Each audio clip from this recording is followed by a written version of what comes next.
thoughts and unlocks now. Most of what I did this past season was a lot with alliances, which is great. I love our little group of people. It's kind of nice to have a goal to try and discard so many cards. And if you can get all three of your bounties to be discard bounties, it's nice to knock all three of them off with a discard deck. So it gives you the motivation to play something else that you have in your decks. Alliances was something that I kind of stuck to a good bit this go around. However, I did have a few interesting decks that I was using. I had a Black Swan deck that I saw somebody post on Reddit, and I think I shared it with you shortly thereafter. I never used Black Swan, barely ever. But when somebody showed that you could play Sandman on turn 5, and if you have Black Swan out there, you can activate Black Swan, and all of your 1-cost cards become 0-cost cards. That was a revelation to me, because turn 6, the other guy's got to worry about stuff that's going to cost him 1 more. And the strategy is to hold all your 1 costs. There's a couple great reasons for that strategy. Number one, if you're facing somebody with Killmonger, which I faced a lot of Destroy this season. Yeah. If you're facing somebody with Killmonger, if they have the advantage on turn 6, the likelihood of them laying out Killmonger to wipe out all your 1-cost cards is going to be practically 0, because your 1-cost cards aren't going to be laid out there until turn 6. Plus, if you're holding all these cards, then they're going to have the advantage or the initiative. I don't know what they call it. They're going to get to go first. Their cards are going to get revealed first because they're going to be in the lead, most likely. The other parts of that deck were usually Dracula and Strong Guy. So I would have Strong Guy out there, and as soon as turn 5, do the Black Swan Sandman combo. You can eliminate half of what's in your hand. Well, I shouldn't say that. More than likely 4 cards all at once. Zero's in there along with Titania, so you got some high power 1-cost cards, and Zero can eliminate some of that stuff that gets played where Martyr's jumping around. You don't have to worry about Titania, because if you lay her out last and you're going last, then she's not going to jump anything. So you just got to worry about using Zero with Martyr. And then Strong Guy will get the bonus. Dracula's sitting out there. So when your Infinite, who's sitting in your hand, that's the last card that's in your hand, boom, goes up 20. You could easily play 30 to 40 points worth of cards on the last turn. If you're counting everything that gets used, you got your Infinite. You're not going to play Infinite, but he's going to get zapped. The other big one is Red Hulk that's in there. So you have those 2 cards right there. And it seemed to work really well for me. The Black Swan deck became a favorite of mine for most of the season. Then we had an alliance where the only thing was win with Kang in your deck. I was like, okay, all right. So I make space, throw Kang, and hit autofill. And I'm like, what is this deck? Because all of a sudden it had Agatha in it, Kang in it, and a Legion in it. Those are like 3 of my Dark Horse favorite cards. Legion's my front runner, obviously. But Kang has always been a favorite of mine because we got to make this guy useful. We've said that. Practically, we hardly see him anymore. People aren't using him. And all of a sudden, I start winning with this deck, because with the way that they've now framed, or I should say changed Agatha to where she only plays on your even turns. The rest of the deck is odd power. So, 3, 5, 7.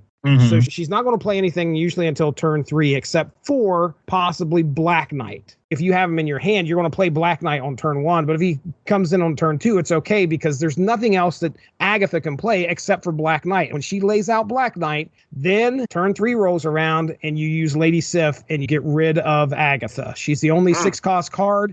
You now have a 14-point Black Ebony Blade in your hand for 4. And then Ghost Rider comes along, and you can bring Agatha back, and that's like 28 points there. Towards the end, you have Kang in your hand. You're like, well, what's this guy going to do? It has won me some games to watch and learn, except for one game this morning. Oh, yeah. And that blew me up. I was so angry. Let me lay this out here for the listeners. I'm playing this deck. The goal is obviously to get Agatha out of your hand, bring her back. This guy, by the way, he's turned 5 jibber jabbing at me. He thinks he's being smart because he knows he's going to win the game. So the locations were the important location is to remember that Luke's bar is in the middle. And on the left-hand side, this guy's already filled up his whole thing. I have nothing at Luke's bar. He has X-23. So this is a destroy deck. Another reason why I was so upset about this. So he has X-23 at Luke's bar. I have one spot that I can play over on the left-hand side, or I can play on the right-hand lane and play whatever I want to. That's essentially his only spot to go, because if he plays anything on Luke's bar, it's going to go back to him. He's already got the advantage. I have Kang in my hand. Kang is in my hand, and I'm like, I get the brilliant idea of like, okay, let's just see what he's going to do, because also in my hand sits Claw. Now, Claw's going to go. I already had it before I laid Kang down. I already knew what I was going to do. So I snapped, went to 8. All right, we're already, because he snapped and he said, Arg, I'm losing, blah, blah, blah. I snapped and, I didn't say anything back. So next, final turn is going to be 8 cubes. But anyway, Claw's in my hand, so I can lay Claw down on the left-hand side. I've got a space over there. He does not. I would win that space, and I would also take the middle space because it would give it 8 power, and it would overtake, that would be more than whatever X-23 has sitting there. So I've got this game won. But to be cute, I throw out Kang on the middle location. And I'm like, oh, this ought to be interesting just to watch Kang bounce back to my hand. He lands on Luke's bar, and he comes back into my hand. And the guy lays down something on the right-hand side. And I'm like, oh, man, I would have had this. I've got this easy. So rewind time. I'll get the graphic and everything. And I'm like, boom, immediately I got this one. I immediately snap. That was my problem right there. When you snap, especially on the last turn, that erases your option to retreat. So if you snap on the last turn, you're in for it. It's all in. I immediately snap and I'm like, okay, here comes Claw. I go to grab Claw and all of my cards are black. Like, what is going on here? What? It's turn 6. Why can't I move? I'm trying to move things. I'm trying to undo. What is going on? Well, because I played Kang on Luke's bar, it then came back to my hand and then proceeded to take its 5 energy. Kang just took all 5 energy and disappeared with it. So I only had 1 energy left and I had no cards that I could play. It's the kind of thing Kang would do. I couldn't retreat. I couldn't undo. I couldn't do anything except sit there and just spam phrases over and over and watch this guy walk away with 8 cubes. So moral of that story is do not play Kang on Luke's bar. That's worse than playing Zabu on the Isle of Silence. I think if I would have recognized that before I snapped, then I would have got out of there. But I wasn't. I immediately was like, okay, snap, let's play this card. I was incensed and I went to Reddit. I got one guy replying, why didn't you just retreat? I couldn't. Another guy said it was a bug, but he understands just in case it was. He says he doesn't like that. Nobody likes the energy thing because that's probably the bug right there. But they understand why Kang disappeared because you don't want to keep spamming him on Luke's bar. Coming out of this season, I came away with a brand new deck that I never thought I would use Black Swan. I just didn't think that she would ever become useful, and she's absolutely useful with that combo along with Sandman. I have a deck that can use Kang, Legion, and Agatha in it, and I'm pretty pleased. All right, your turns. Meta, what are your thoughts for last season? War Machine's back. So when Brooklyn Bridge was the featured location, I was like, okay, let's see who can I get so that I can play on Brooklyn Bridge no matter what. I'm honestly not sure where I started out, but one of those was War Machine, and I used that.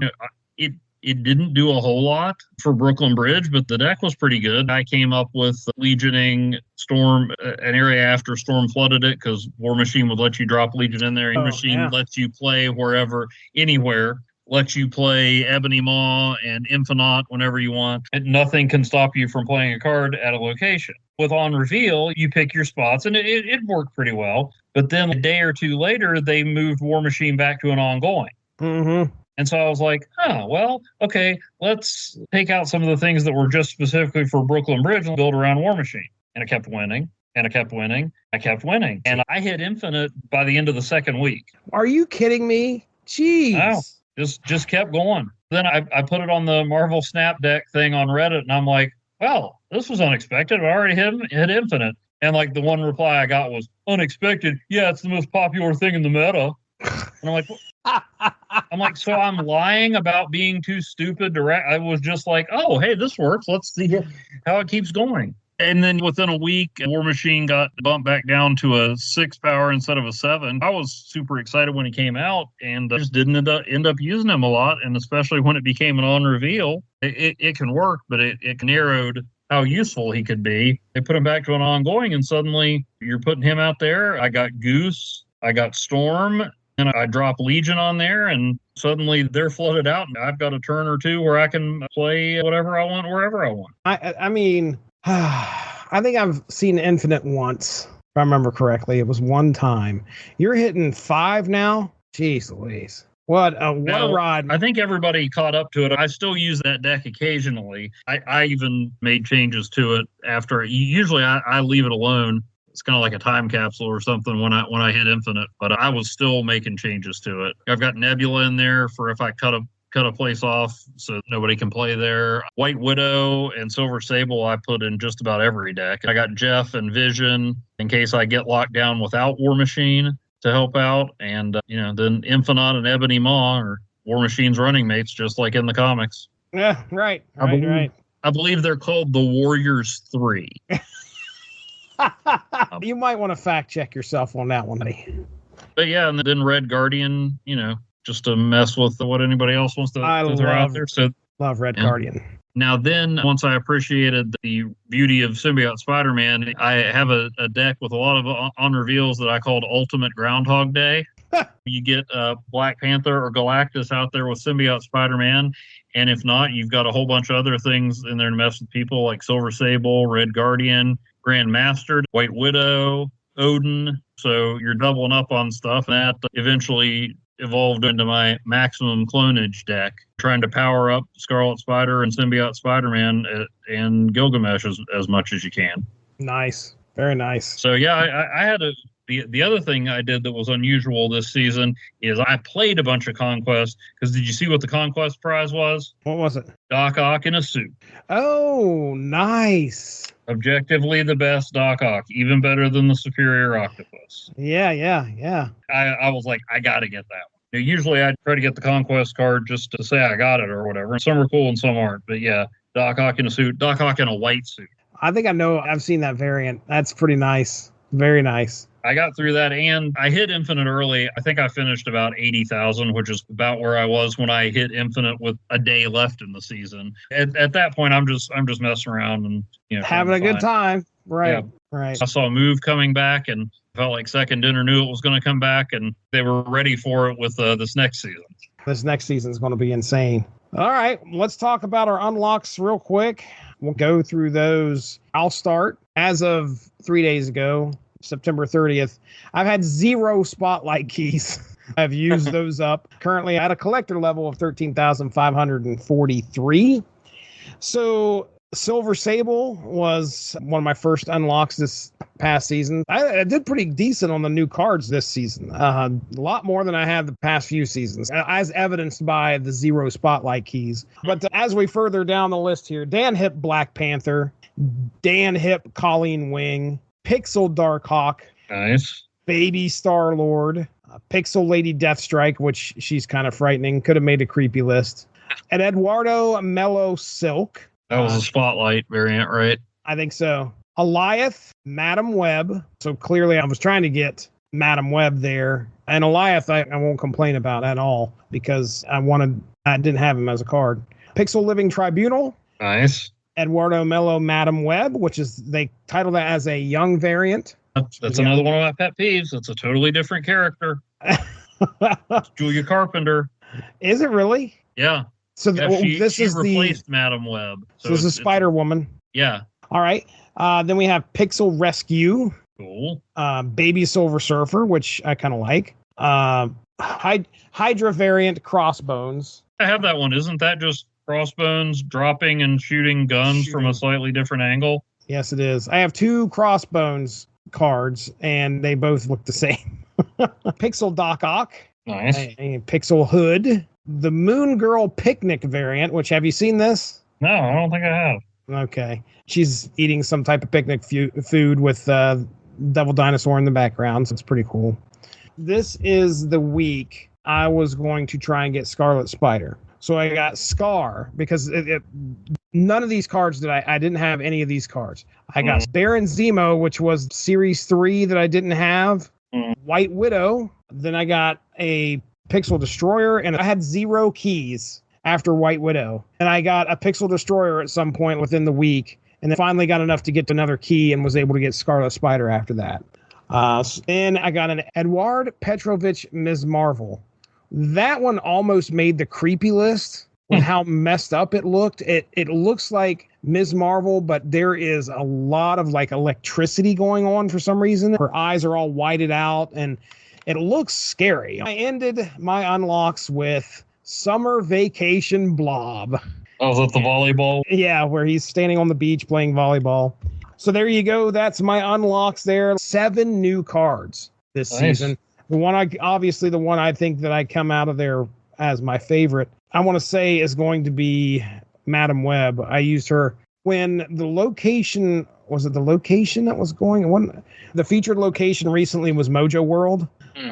Oh man, did I have some fun with that thing. I had Baron Zemo in a deck along with Brood, trying to fill up lanes and then using Legion on Mojo World to turn everything to Mojo World and turn around and win because I had more stuff in there.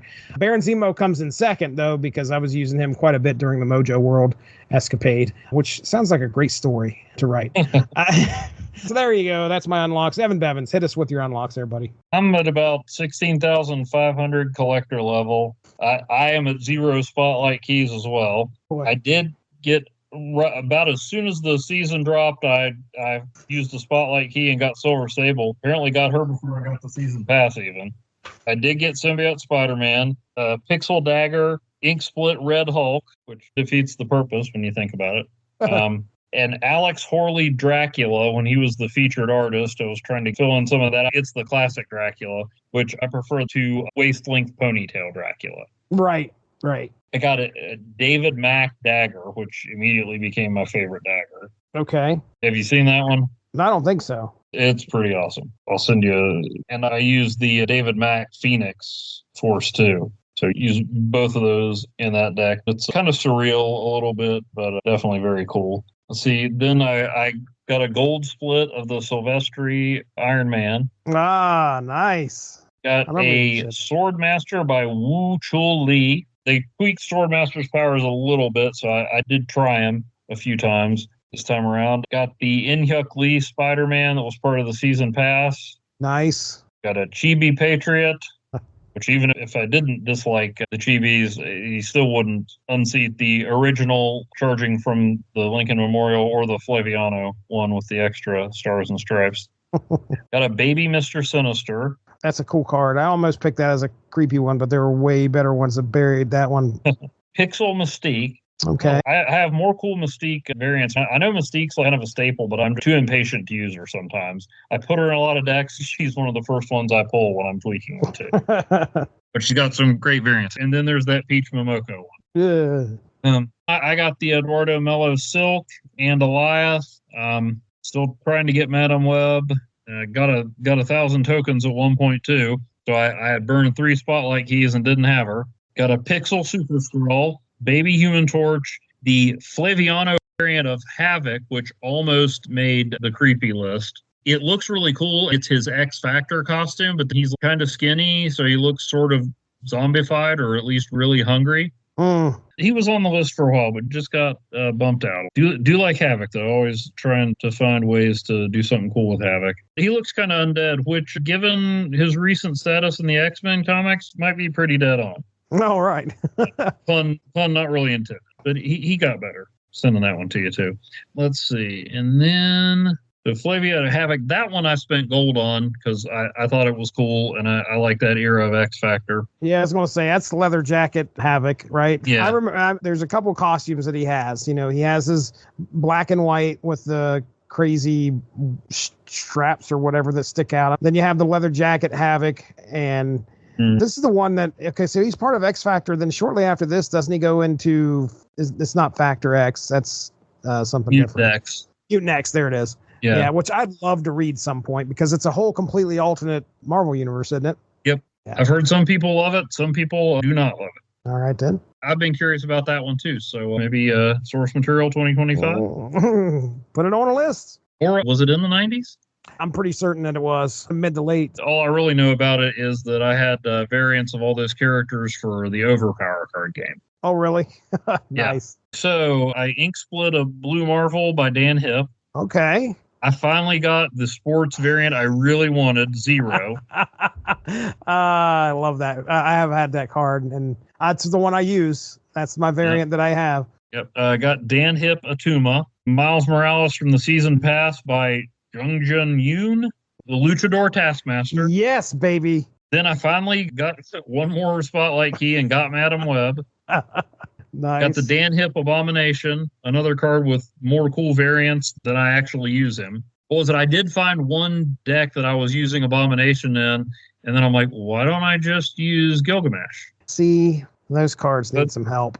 Yeah, but there's not so many other options. I mean, Chibi Red Skull, another Adi Granov Colossus, or Adi Granov, however you say it. That one's just a variant that's out in the wild. Okay. Another 1-2 punch to show me Snap Cares, Dan Hipp Magneto and Pixel Beast. All right. Got a Flaviano Galactus. I think that's where I got like 1,000 tokens or something. I hit the milestone in the album.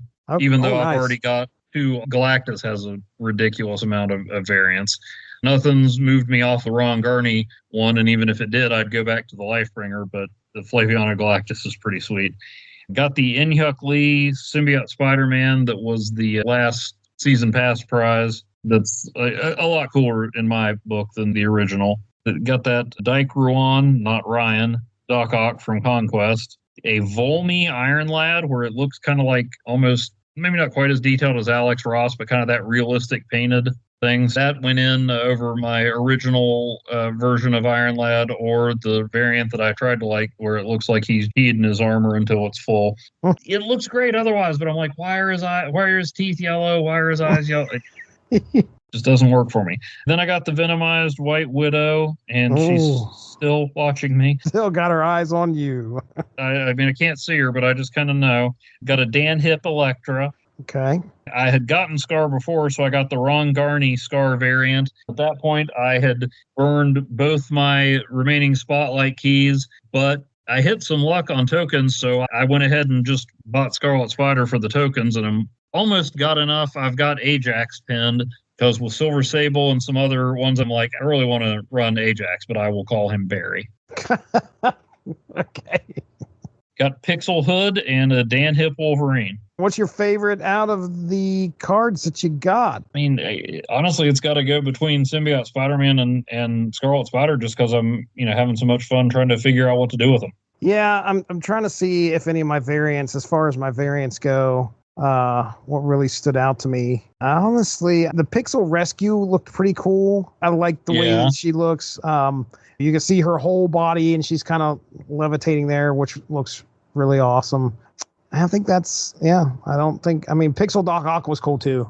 I was a fan of that. Doc Ock with a suit. I mean, it's hard to beat. Right. Hey, that'd be a good top 5 sometime. Which cards have the best variants? Well, because I'm looking like Galactus, Magneto. Those guys have a lot to choose from. I mean, it's hard to beat Jim Lee, but there's some good Magneto variants out there. That's a good point. Yeah, maybe we could do that. All right, well, there it is, folks. That is our meta thoughts and unlocks for this past season. Thanks a lot for joining us. Make sure to tune in tomorrow for the next installment of Snap Material.